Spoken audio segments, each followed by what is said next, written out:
Man would spank an angel, Mrs. Doctor dear, that he would, she had declared bitterly, and she would not make the poor doctor a pie for weeks. She had taken Shirley with her to her brother's home during his parents' absence, while the other children had gone to Avonlea, and she had 3 blessed months of him all to herself. Nevertheless, Susan was very glad to find herself back at Ingleside, with all her darlings around her again. Ingleside was her world, and in it she reigned supreme.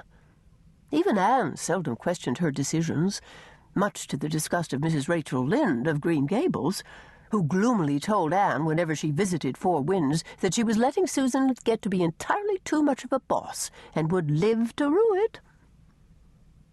"Here is Cornelia Bryant coming up the harbour road, Mrs. Doctor dear," said Susan. "She will be coming up to unload 3 months' gossip on us." "I hope so," said Anne, hugging her knees. "I'm starving for Glen St. Mary gossip, Susan. I hope Miss Cornelia can tell me everything that has happened while we've been away. Everything. Who has got born, or married, or drunk, who has died, or gone away, or come, or fought, or lost a cow, or found a beau. It's so delightful to be home again with all the dear Glen folks. And I want to know all about them. Why, I remember wondering as I walked through Westminster Abbey which of her 2 especial beaux Millicent Drew would finally marry. Do you know, Susan, I have a dreadful suspicion that I love gossip." "Well, of course, Mrs. Doctor dear," admitted Susan. "Every proper woman likes to hear the news. I am rather interested in Millicent Drew's case myself. I never had a beau, much less 2, and I do not mind now, for being an old maid does not hurt when you get used to it.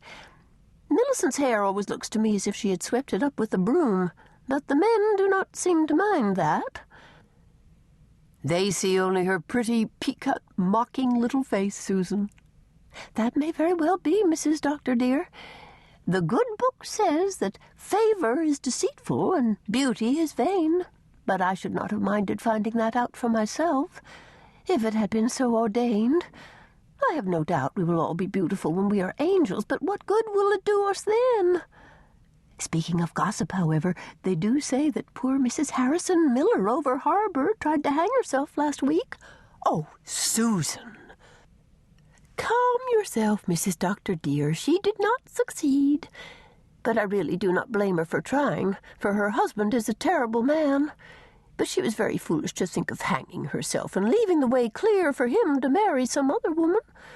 If I had been in her shoes, Mrs. Doctor dear, I would have gone to work to worry him so that he would try to hang himself instead of me.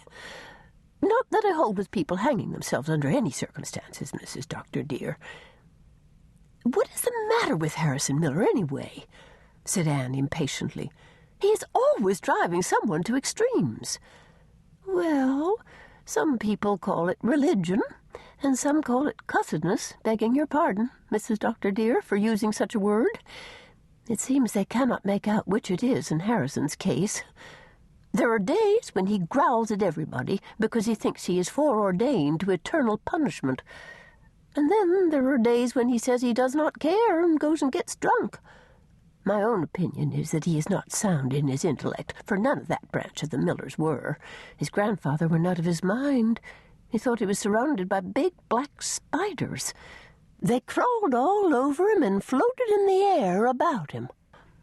I hope I shall never go insane, Mrs. Doctor dear, and I do not think I will, because it is not a habit of the Bakers. But if an all-wise Providence should decree it, I hope it will not take the form of big black spiders, for I loathe the animals. As for Mrs. Miller, I do not know whether she really deserves pity or not. There are some who say she just married Harrison to spite Richard Taylor, which seems to me a very peculiar reason for getting married. But then, of course, I am no judge of things matrimonial, Mrs. Doctor dear. And there is Cornelia Bryant at the gate, so I will put this blessed brown baby on his bed and get my knitting." Chapter 2. Sheer Gossip. "Where are the other children?" asked Miss Cornelia, when the first greetings, cordial on her side, rapturous on Anne's, and dignified on Susan's, were over. "Shirley is in bed, and Jem and Walter and the twins are down in their beloved Rainbow Valley," said Anne.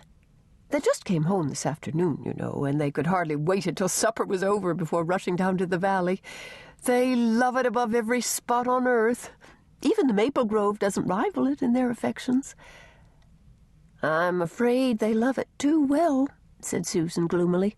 "Little Jem said once he would rather go to Rainbow Valley than to heaven when he died, and that was not a proper remark." "I suppose they had a great time at Avonlea," said Miss Cornelia. "Enormous. Marilla does spoil them terribly. Jem, in particular, can do no wrong in her eyes." "Miss Cuthbert must be an old lady now," said Miss Cornelia, getting out her knitting so that she could hold her own with Susan. Miss Cornelia held that the woman whose hands were employed always had the advantage over the woman whose hands were not. "Marilla is 85, said Anne with a sigh. "Her hair is snow white. But strange to say, her eyesight is better than it was when she was 60. "Well, dearie, I'm real glad you're all back. I've been dreadful lonesome. But we haven't been dull in the Glen, believe me. There hasn't been such an exciting spring in my time as far as church matters go. We've got settled with the minister at last, Anne, dearie." "The Reverend John Knox Meredith, Mrs. Dr. dear," said Susan, resolved not to let Miss Cornelia tell all the news. "Is he nice?" asked Anne interestedly. Miss Cornelia sighed, and Susan groaned. "Yes, he's nice enough, if that were all," said the former. "He is very nice, and very learned, and very spiritual. But, oh, Anne, dearie, he has no common sense." "How was it you called him, then?" "Well, there's no doubt he is by far the best preacher we ever had in Glen St. Mary Church," said Miss Cornelia, veering a tack or two.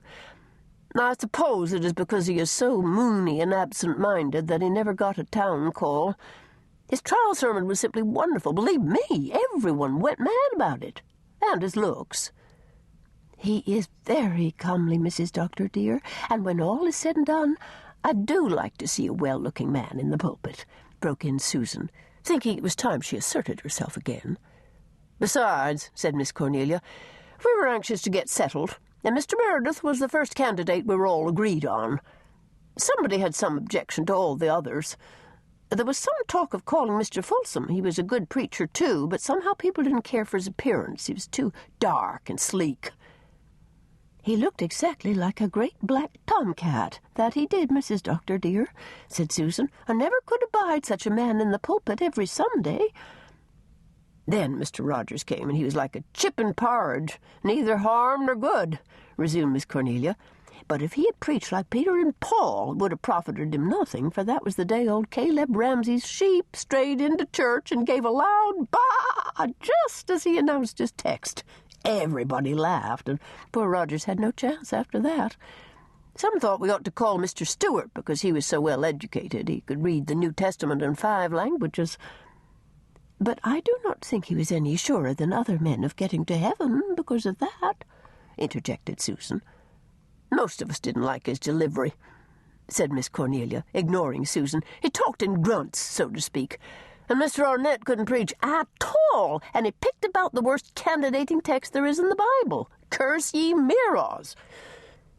Whenever he got stuck for an idea, he would bang the Bible and shout very bitterly, 'Curse ye mirrors.' Poor Mirrors got thoroughly cursed that day, whoever he was, Mrs. Dr. dear," said Susan. "The minister who's candidating can't be too careful what text he chooses," said Miss Cornelia solemnly. "I believe Mr. Pearson would have got the call if he had picked a different text. When he announced, 'I will lift my eyes to the hills,' he was done for. Everyone grinned, for everyone knew that those 2 hill girls from the Harbor Head had been setting their caps for every single minister who came to the Glen for the last 15 years.